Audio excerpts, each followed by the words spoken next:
Seni gördüğüm zaman dilim neden tutulur? Seni gördüğüm zaman güllerimde korur. Seni gördüğüm zaman hayat sanki son bulur.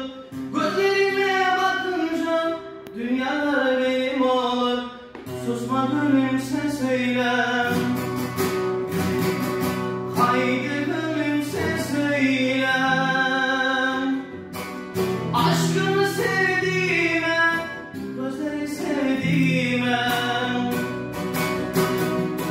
Haydi söyle, onu nasıl sevdiğimi. Haydi söyle, rüyalarda gördüm.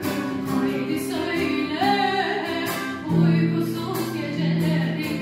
Haydi söyle. Haydi söyle, onu nasıl sevdiğimi. Haydi söyle, rüyalarda gördüğümü. Haydi söyle.